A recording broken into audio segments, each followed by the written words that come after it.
Hi friends, ಎಲ್ರಿಗೂ ನಮಸ್ಕಾರ. Hobbies of ಶುಭ ಚಾನಲ್ಗೆ ಪ್ರೀತಿಯ ಸ್ವಾಗತ. ಇವತ್ತಿನ ವಿಡಿಯೋದಲ್ಲಿ ಸಾಫ್ಟ್ ಆದಂತಹ ರವೆ ಉಂಡೆ ರೆಸಿಪಿನ ನಾನಿವತ್ತು ಶೇರ್ ಮಾಡ್ತಾ ಇದ್ದೀನಿ. 1 ಕಪ್ ಆಗುವಷ್ಟು ಚಿರೋಟಿ ರವೆ ಇದ್ರೆ ಕೇವಲ 10 ನಿಮಿಷದೊಳಗಡೆ ರವೆ ಉಂಡೆ ರೆಸಿಪಿನ ಮಾಡ್ಕೋಬಹುದು. ಬನ್ನಿ ಇವಾಗ ಮಾಡೋದು ಹೇಗೆ ಅಂತ ನೋಡೋಣ. ನೋಡೋದಕ್ಕೂ ಮುಂಚೆ ಚಾನಲ್ಗೆ ಹೊಸಬ್ರಾಗಿ ನೋಡ್ತಾ ಇದ್ರೆ ಪ್ಲೀಸ್ ಸಬ್ಸ್ಕ್ರೈಬ್ ಮಾಡಿಕೊಂಡು ನಮಗೆ ಸಪೋರ್ಟ್ ಮಾಡೋದನ್ನಂತೂ ಖಂಡಿತ ಮರಿಬೇಡಿ. ನೋಡಿ, ಇವಾಗ ನಾನಿಲ್ಲಿ ಅರ್ಧ ಬೌಲ್ ಆಗುವಷ್ಟು ಸಕ್ಕರೆ ತಗೊಂಡಿದ್ದೀನಿ. ಅಂದ್ರೆ 1 ಕಪ್ ಆಗುವಷ್ಟು ಚಿರೋಟಿ ರವೆ ತಗೊಂಡು ನಾನು ಇವತ್ತು ಮಾಡ್ತಾ ಇರೋದು. ಹಾಗಾಗಿ 1 ಕಪ್ ಆಗುವಷ್ಟು ನಾವಿಲ್ಲಿ ಚಿರೋಟಿ ರವೆ ತಗೊಂಡ್ರೆ ಅರ್ಧ ಕಪ್ ಆಗುವಷ್ಟು ಸಕ್ಕರೆನ ತಗೋಬೇಕಾಗುತ್ತೆ. ನೋಡಿ, ಸಕ್ಕರೆನ ಇವಾಗ ನಾವು ಪುಡಿ ಮಾಡ್ಕೋಬೇಕು. ಸಕ್ಕರೆನ ಪುಡಿ ಮಾಡ್ಕೊಳ್ಳುವಂತ ಈ ಟೈಮಲ್ಲಿ ಒಂದು 3ರಿಂದ 4 ಏಲಕ್ಕಿ ಕಾಯಿಗಳನ್ನ ಈ ತರ ಬಿಡಿಸಿ ಸಕ್ಕರೆ ಜೊತೆನೇನೆ ಪುಡಿ ಮಾಡ್ಕೊಳ್ತಾ ಇದ್ದೀನಿ. ನಿಮ್ಮ ಹತ್ರ ಏಲಕ್ಕಿ ಪುಡಿ ಇತ್ತು ಅಂತ ಹೇಳಿದ್ರೆ ನೀವು ಅದನ್ನು ಕೂಡ ಹಾಕೋಬಹುದು. ನೋಡಿ, ಇವಾಗ ನಾನು ಸಕ್ಕರೆನೆಲ್ಲ ಮಿಕ್ಸಿ ಜಾರ್ಗೆ ಹಾಕೊಂಡು ಇದನ್ನ ಪುಡಿ ಮಾಡ್ಕೊಳ್ತಾ ಇದ್ದೀನಿ. ನೋಡಿ, ಇವಾಗ ಸಕ್ಕರೆ ಕೂಡ ಪುಡಿ ಆಗಿದೆ. ನೋಡಿ, ಕರೆಕ್ಟಾಗಿ 1 ಕಪ್ ರವೆ ತಗೊಂಡ್ರೆ ಅರ್ಧ ಕಪ್ ಆಗೋಷ್ಟು ನೀವು ಸಕ್ಕರೆ ತಗೊಂಡ್ರೆ ಸಾಕು. ಅದಕ್ಕೂ ಕೂಡ ಸ್ವಲ್ಪ ಕಡಿಮೆ ತಗೊಂಡ್ರು ಪರವಾಗಿಲ್ಲ, ಆದರೆ ಹೆಚ್ಚು ತಗೊಂಡ್ರೆ ಏನಾಗುತ್ತೆ ಅಂದ್ರೆ ರವೆ ಉಂಡೆ ತುಂಬಾ ಸ್ವೀಟ್ ಆಗ್ಬಿಡುತ್ತೆ. ನೋಡಿ, ಇವಾಗ ಈ ಕಡೆ ಅರ್ಧ ಕಪ್ ಆಗೋಷ್ಟು ಕೊಬ್ಬರಿ ಕೂಡ ತಗೊಂಡಿದ್ದೀನಿ. ಕೊಬ್ಬರಿನ ಮೇಲ್ಗಡೆ ಸಿಪ್ಪೆ ಎಲ್ಲ ತೆಗೆದು ಅದನ್ನ ಸ್ವಲ್ಪ ಸಣ್ಣದಾಗಿ ಕಟ್ ಮಾಡಿಕೊಂಡು ಆಮೇಲೆ ಅದನ್ನ ಮಿಕ್ಸಿಗೆ ಹಾಕೊಂಡು ಪುಡಿ ಮಾಡ್ಕೊಂಡಿರೋದು. ನೆಕ್ಸ್ಟ್ ಇಲ್ಲಿ ಕಾಯಿಸಿ ಆರಿಸಿರೋಂತಹ ಹಾಲು, ಇದು ಅರ್ಧ ಕಪ್ ಆಗೋಷ್ಟು ತಗೊಂಡಿದ್ದೀನಿ. ಹಾಗೇನೆ 1 ಕಪ್ ಆಗೋಷ್ಟು ಚಿರೋಟಿ ರವೆ. ಇದು ಚಿರೋಟಿ ರವೆ, ಬಾಂಬೆ ರವೆ, ಸಣ್ಣ ರವೆ, ಈ ತರ ಎಲ್ಲಾ ಹೆಸರುಗಳಿಂದನೂ ಕೂಡ ಹೇಳ್ತಾರೆ.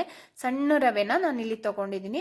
ಹಾಗೇನೆ ಒಂದು 2ರಿಂದ 3 ಟೇಬಲ್ ಸ್ಪೂನ್ ಆಗುವಷ್ಟು ನಾನಿಲ್ಲಿ ದ್ರಾಕ್ಷಿ, ಹಾಗೇನೆ ಗೋಡಂಬಿ, ಮತ್ತೆ ಒಂದು 3ರಿಂದ 4 ಟೇಬಲ್ ಸ್ಪೂನ್ ಆಗುವಷ್ಟು ತುಪ್ಪ. ಇದಿಷ್ಟು ಕೂಡ ರವೆ ಉಂಡೆ ಮಾಡೋದಕ್ಕೆ ಬೇಕಾಗಿರುವಂತಹ ಇಂಗ್ರೀಡಿಯೆಂಟ್ಸ್. ಬನ್ನಿ ಇವಾಗ ಮಾಡೋದು ಹೇಗೆ ಅಂತ ನೋಡೋಣ. ಮೊದಲಿಗೆ ನಾನಿಲ್ಲಿ ಬಾಣಲಿನ ಬಿಸಿಗಿಟ್ಟು 3 ಟೇಬಲ್ ಸ್ಪೂನ್ ಆಗುವಷ್ಟು ತುಪ್ಪನ ಹಾಕೊಳ್ತಾ ಇದ್ದೀನಿ. ಫ್ರೆಂಡ್ಸ್, 3 ಟೇಬಲ್ ಸ್ಪೂನೇ ಹಾಕಬೇಕು ಅಂತ ಏನಿಲ್ಲ, 1 ಅಥವಾ 2 ಟೇಬಲ್ ಸ್ಪೂನ್ ಹಾಕೊಂಡು ಕೂಡ ಮಾಡ್ಕೋಬಹುದು. ಜಾಸ್ತಿ ಹಾಕಿದಷ್ಟು ಕೂಡ ರವೆ ಉಂಡೆ ತುಂಬಾ ಸಾಫ್ಟ್ ಆಗಿ ಬರುತ್ತೆ ಅಂತ ನಾನು ಸ್ವಲ್ಪ ಜಾಸ್ತಿನೇ ಹಾಕೊಂಡಿದ್ದೀನಿ. ನೋಡಿ, ಇವಾಗ ದ್ರಾಕ್ಷಿ ಹಾಗೇನೆ ಗೋಡಂಬಿನ ಚೆನ್ನಾಗಿ ತುಪ್ಪದಲ್ಲಿ ಫ್ರೈ ಮಾಡ್ಕೋಬೇಕಾಗುತ್ತೆ. ತುಪ್ಪ ಸ್ವಲ್ಪ ಬಿಸಿ ಆದ್ಮೇಲೆ ಈ ತರ ದ್ರಾಕ್ಷಿ ಗೋಡಂಬಿನ ಹಾಕೊಂಡು 1-2 ಸೆಕೆಂಡು ಅದನ್ನ ಫ್ರೈ ಮಾಡ್ಕೊಂಡ್ರೆ ಸಾಕು. ನೋಡಿ, ಇವಾಗ ಗೋಡಂಬಿ ಹಾಗೇನೆ ದ್ರಾಕ್ಷಿ ಕೂಡ ಚೆನ್ನಾಗಿ ಫ್ರೈ ಆಗಿದೆ. ಇದನ್ನ ಸಪರೇಟ್ ಆಗಿ ಒಂದು ಪ್ಲೇಟ್ಗೆ ತೆಗೆದಿಟ್ಕೊಳ್ತಾ ಇದ್ದೀನಿ.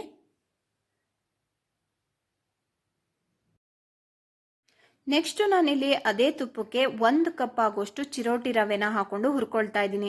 ಒಂದು 3ರಿಂದ 4 ನಿಮಿಷ ಈ ಚಿರೋಟಿ ರವೆನ ನಾವು ತುಪ್ಪದಲ್ಲಿ ಹುರ್ಕೋಬೇಕಾಗುತ್ತೆ. ಹುರ್ಕೊಳ್ಳೋಂಥ ಈ ಟೈಮಲ್ಲಿ ಪೂರ್ತಿಯಾಗಿ ಲೋ ಫ್ಲೇಮಲ್ಲಿ ಇಟ್ಕೊಂಡೇ ಹುರಿಬೇಕು, ಇಲ್ಲಾಂದ್ರೆ ರವೆ ಬೇಗನೆ ಸಿಯುತ್ತೆ, ಕಲರ್ ಕೂಡ ಚೇಂಜ್ ಆಗಿಬಿಡುತ್ತೆ, ಮತ್ತೆ ಅದ್ರ ರುಚಿ ಕೂಡ ಹಾಳಾಗುತ್ತೆ. ಹಾಗಾಗಿ ಪೂರ್ತಿಯಾಗಿ ಲೋ ಫ್ಲೇಮಲ್ಲಿ ಇಟ್ಕೊಂಡು ಒಂದು 3ರಿಂದ 4 ನಿಮಿಷ ಹುರ್ಕೋಬೇಕು. ಯಾವ ರೀತಿ ಹುರ್ಕೋಬೇಕಪ್ಪ ಅಂತ ಹೇಳಿದ್ರೆ ಅದ್ರ ಕಲರ್ ಕೂಡ ಚೇಂಜ್ ಆಗಬಾರ್ದು, ಹಾಗೇನೆ ಹಸಿ ವಾಸನೆ ಕೂಡ ಇರಬಾರ್ದು. ಮೀಡಿಯಂ ಆಗಿ ನಾವು ಅದನ್ನ ಹುರ್ಕೋಬೇಕಾಗುತ್ತೆ. ನೋಡಿ, ನೋಡ್ತಿದ್ದೀರಲ್ಲ, ಈ ಒಂದು ಹದಕ್ಕೆ ಹುರ್ಕೋಬೇಕು. ನೋಡಿ, ಇವಾಗ ಕಲರು ಕೂಡ ಚೇಂಜ್ ಆಗಿಲ್ಲ, ಜೊತೆಗೆ ಅದರ ಹಸಿ ಸ್ಮೆಲ್ ಕೂಡ ಇಲ್ಲ ರವೆದು. ಅಷ್ಟು ಚೆನ್ನಾಗಿ ನಾವು ಒಂದು 3ರಿಂದ 4 ನಿಮಿಷ ಇದನ್ನ ಲೋ ಫ್ಲೇಮಲ್ಲಿ ಹುರ್ಕೊಂಡ್ರೆ ಕರೆಕ್ಟ್ ಆಗಿ ಬರುತ್ತೆ. ನೋಡಿ, ಇವಾಗ ರವೆ ಎಲ್ಲ ಹುರಿದಿದ್ದಾಗಿದೆ. ಇವಾಗ ಇದಕ್ಕೆ ನಾವು ಕೊಬ್ಬರಿನ ಸೇರಿಸ್ಕೊಳ್ಬೇಕು. ಕೊಬ್ಬರಿನ ಸೇರಿಸ್ಕೊಳ್ಳುವಾಗ ಪೂರ್ತಿಯಾಗಿ ಆಫ್ ಮಾಡಿಬಿಟ್ಟು ಫ್ಲೇಮ್ನ ಆಮೇಲೆ ಸೇರಿಸ್ಕೊಳ್ಳಿ. ಯಾಕೆ ಅಂತ ಹೇಳಿದ್ರೆ ಬಾಣಲಿನಲ್ಲಿರುವಂತಹ ಹೀಟಿಗೆನೆ ರವೆ ಕಪ್ಪಾದಂಗೆ ಆಗ್ಬಿಡುತ್ತೆ. ಹಾಗಾಗಿ ಯಾವುದೇ ಒಂದು ಇಂಗ್ರೀಡಿಯೆಂಟ್ಸ್ನ ಹಾಕುವಾಗಲೂ ಕೂಡ ನೀವು ಫ್ಲೇಮ್ನ ಆಫ್ ಮಾಡಿಕೊಂಡು ಹಾಕ್ಬಿಟ್ಟು ಆಮೇಲೆ ಲೋ ಫ್ಲೇಮ್ ಮಾಡಿಕೊಂಡು 1-2 ಸೆಕೆಂಡು ಅದನ್ನು ಮಿಕ್ಸ್ ಮಾಡಿಕೊಂಡ್ರೆ ಸಾಕು. ನೋಡಿ, ಇವಾಗ ಕೊಬ್ಬರಿನೆಲ್ಲ ಚೆನ್ನಾಗಿ ರವೆ ಒಳಗಡೆ 1-2 ಸೆಕೆಂಡು ಮಿಕ್ಸ್ ಮಾಡ್ಕೊಂಡಿದ್ದೀನಿ. ಇವಾಗ ಇದಕ್ಕೆ ಸಕ್ಕರೆನ ಹಾಕಬೇಕಾಗುತ್ತೆ. ಸಕ್ಕರೆ ಕೂಡ ಇಲ್ಲಿ ಒಂದು ಅರ್ಧ ಬೌಲ್ ಆಗುವಷ್ಟು ಹಾಕೊಂಡಿದ್ದೀನಿ. ಸಕ್ಕರೆ ಪುಡಿನ ನಾನಿಲ್ಲಿ ಮೊದಲೇ ಪುಡಿ ಮಾಡಿಟ್ಕೊಂಡಿದ್ನಲ್ಲ, ಆ ಸಕ್ಕರೆ ಪುಡಿನ ಹಾಕೊಂಡು ಇವಾಗ ಮಿಕ್ಸ್ ಮಾಡ್ಕೊಳ್ತಾ ಇದ್ದೀನಿ. ಸಕ್ಕರೆ ಪುಡಿ ಕೂಡ ಹಾಕುವಾಗಲೂ ಕೂಡ ನಾನು ಫ್ಲೇಮ್ನ ಪೂರ್ತಿಯಾಗಿ ಆಫ್ ಮಾಡಿ ಸಕ್ಕರೆ ಪುಡಿನ ಸೇರಿಸ್ಕೊಂಡು ಆಮೇಲೆ ಫ್ಲೇಮ್ನ ಕಡಿಮೆ ಮಾಡಿಕೊಂಡು ನಾನಿಲ್ಲಿ ಜಸ್ಟ್ ಮಿಕ್ಸ್ ಮಾಡ್ಕೊಳ್ತಾ ಇದ್ದೀನಿ ಅಷ್ಟೇ. 1-2 ಸೆಕೆಂಡು ಇದನ್ನ ಮಿಕ್ಸ್ ಮಾಡಿಕೊಂಡ್ರೆ ಸಾಕು. ರವೆನಂತೂ ಚೆನ್ನಾಗಿ ಒಂದು 3ರಿಂದ 4 ನಿಮಿಷ ಹುರ್ಕೋಬೇಕು. ಕೊಬ್ಬರಿ ಹಾಗೇನೆ ಸಕ್ಕರೆ ಪುಡಿನ ಹಾಕೊಂಡಾದ್ಮೇಲೆ 1-2 ಸೆಕೆಂಡು ಅದನ್ನ ಜಸ್ಟ್ ಮಿಕ್ಸ್ ಮಾಡ್ಕೊಂಡ್ರೆ ಸಾಕಾಗುತ್ತೆ. ನೋಡಿ, ಇವಾಗ ದ್ರಾಕ್ಷಿ ಗೋಡಂಬಿ ಕೂಡ ಹಾಕೊಂಡು ಚೆನ್ನಾಗಿ ಮಿಕ್ಸ್ ಮಾಡ್ಕೊಳ್ತಾ ಇದ್ದೀನಿ. ದ್ರಾಕ್ಷಿ ಗೋಡಂಬಿ ಕೂಡ ಮಿಕ್ಸ್ ಮಾಡಿದ್ದಾದ್ಮೇಲೆ ಫ್ಲೇಮ್ನ ಪೂರ್ತಿಯಾಗಿ ಆಫ್ ಮಾಡಿ ನಾನಿವಾಗ ಕಾಯಿಸಿ ಆರಿಸಿರುವಂಥ ಹಾಲನ್ನು ಹಾಕೊಳ್ತಾ ಇದ್ದೀನಿ. ಹಾಲನ್ನು ಒಂದೇ ಸಲ ಹಾಕೊಳ್ಳಿಕ್ಕೆ ಹೋಗ್ಬೇಡಿ, ಒಂದೇ ಸಲ ಹಾಕೊಂಡ್ರೆ ತೆಳುವಾಗ್ಬಿಡುತ್ತೆ. ಹಾಗಾಗಿ ನೋಡಿ, ನಿಮ್ಗೆ ಎಷ್ಟು ಬೇಕು ಉಂಡೆ ಕಟ್ಟೋ ಹದ ಬಂದಿದೆಯಾ ಅಂತ ನೋಡಿಕೊಂಡು ನೀವು ಸ್ವಲ್ಪನೇ ಹಾಕೊಂಡು ಈ ಥರ ಮಿಕ್ಸ್ ಮಾಡ್ಕೋಬೇಕಾಗತ್ತೆ. ನೋಡಿ, ನಾನು ತಗೊಂಡಿರುವಂಥ ಅರ್ಧ ಕಪ್ ಹಾಲಲ್ಲಿ ಸ್ವಲ್ಪ ಹಾಲು ಉಳಿದಿದೆ. ಉಳಿದಿದ್ದೆಲ್ಲವನ್ನು ಕೂಡ ಹಾಕೊಂಡು ನಾನು ಇಲ್ಲಿ ಮಿಕ್ಸ್ ಮಾಡ್ಕೊಳ್ತಾ ಇದ್ದೀನಿ. 1 ಕಪ್ ಆಗೋಷ್ಟು ರವೆಗೆ ಅರ್ಧ ಕಪ್ ಆಗೋಷ್ಟು ಹಾಲು ಕರೆಕ್ಟ್ ಆಗುತ್ತೆ. ಹಾಗೆಯೇ ಎಲ್ಲ ಇಂಗ್ರೀಡಿಯೆಂಟ್ಸು ಕೂಡ ಅರ್ಧ ಕಪ್ ಹಾಕ್ಕೊಂಡ್ರೆ ಸಾಕು, ಅಥವಾ ಕೊಬ್ಬರಿನ ಇನ್ನೂ ಸ್ವಲ್ಪ ಕಡಿಮೆ ಹಾಕ್ಕೊಂಡ್ರೂ ನಡೆಯುತ್ತೆ. ನೋಡಿ ಇವಾಗ ಚೆನ್ನಾಗಿ ಮಿಕ್ಸ್ ಮಾಡ್ಕೊಳ್ತಾ ಇವಾಗ ಉಂಡೆ ಕಟ್ಟ ಹದ ಬಂದಿದೆಯಾ ಅಂತ ನೋಡ್ಕೋಬೇಕು. ನೋಡಿ ಅರ್ಧ ಕಪ್ ಹಾಲು ತೊಗೊಂಡಿದ್ನಲ್ಲ, ಅದರಲ್ಲಿ ಸ್ವಲ್ಪ ಉಳಿಸಿದ್ದೀನಿ. ಇನ್ನು ಉಳಿದಿರುವಂಥ ಹಾಲನ್ನೆಲ್ಲ ಪೂರ್ತಿ ಹಾಕ್ಕೊಂಡು ನಾನಿಲ್ಲಿ ಮಿಕ್ಸ್ ಮಾಡ್ಕೊಳ್ತಾ ಇದ್ದೀನಿ. ಗಮನ ಇರಲಿ ಫ್ರೆಂಡ್ಸ್, ಈ ಹಾಲನ್ನು ಹಾಕುವಾಗ ನೀವು ಫ್ಲೇಮ್ನ ಪೂರ್ತಿಯಾಗಿ ಆಫ್ ಮಾಡಿಕೊಂಡು ಹಾಕಬೇಕಾಗುತ್ತೆ. ನೋಡಿ ಇದಿಷ್ಟು ಆದಮೇಲೆ ಇವಾಗ ನಾನು ಕೈಯಿಂದ ಚೆನ್ನಾಗಿ ಇದನ್ನೆಲ್ಲ ಮಿಕ್ಸ್ ಮಾಡ್ಕೊಳ್ತಾ ಇದ್ದೀನಿ.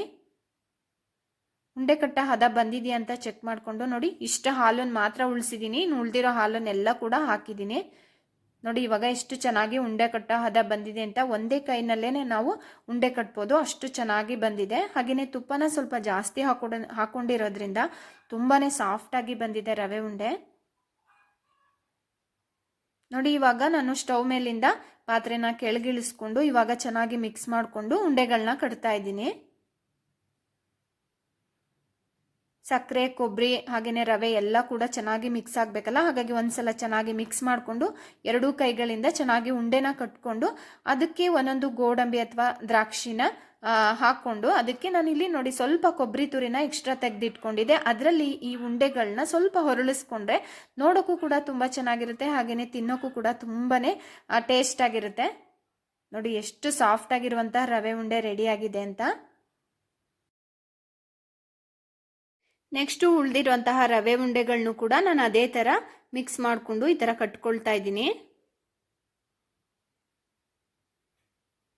ತುಂಬ ಅಂದರೆ ತುಂಬಾ ಸಾಫ್ಟ್ ಆಗಿರುತ್ತೆ ಫ್ರೆಂಡ್ಸ್. ತಕ್ಷಣಕ್ಕೆ ನೀವು ಸ್ವೀಟ್ ತಿನ್ನಬೇಕು ಅಂತ ಅನಿಸಿದ್ರೆ ಈ ರವೆ ಉಂಡೆನ ಖಂಡಿತ ಟ್ರೈ ಮಾಡಿ, ತುಂಬಾ ಚೆನ್ನಾಗಿ ಬರುತ್ತೆ. ಇವತ್ತಿನ ಈ ಒಂದು ರವೆ ಉಂಡೆ ರೆಸಿಪಿ ಇಷ್ಟ ಆಗಿದ್ರೆ ಪ್ಲೀಸ್ ಒಂದು ಲೈಕ್ ಮಾಡಿ, ಹಾಗೆಯೇ ಚಾನಲ್ಗೆ ಹೊಸಬ್ರಾಗಿ ನೋಡ್ತಾ ಇದ್ರೆ ಪ್ಲೀಸ್ ಸಬ್ಸ್ಕ್ರೈಬ್ ಮಾಡ್ಕೊಳ್ಳಿ, ಹಾಗೆಯೇ ವಿಡಿಯೋನ ಹೆಚ್ಚಾಗಿ ಶೇರ್ ಮಾಡಿ.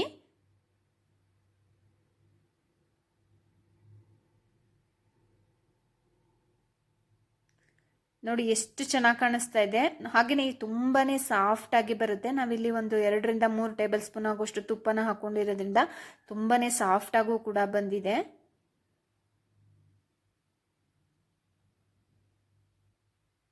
ತುಂಬ ಸಾಫ್ಟಾಗಿದೆ. ಖಂಡಿತ ನೀವು ಕೂಡ ಈ ರವೆ ಉಂಡೆ ರೆಸಿಪಿನ ಮನೆಯಲ್ಲಿ ಟ್ರೈ ಮಾಡಿ ಹೇಗೆ ಬಂತು ಅಂತ ಕಮೆಂಟ್ ಮೂಲಕ ನನಗೆ ತಿಳಿಸಿ. ಹಾಗೆಯೇ ಚಾನಲ್ಗೆ ಹೊಸಬ್ರಾಗಿ ನೋಡ್ತಾ ಇದ್ರೆ ಪ್ಲೀಸ್ ಸಬ್ಸ್ಕ್ರೈಬ್ ಮಾಡಿಕೊಂಡು ನಮಗೆ ಸಪೋರ್ಟ್ ಮಾಡಿ. Thank you so much for watching.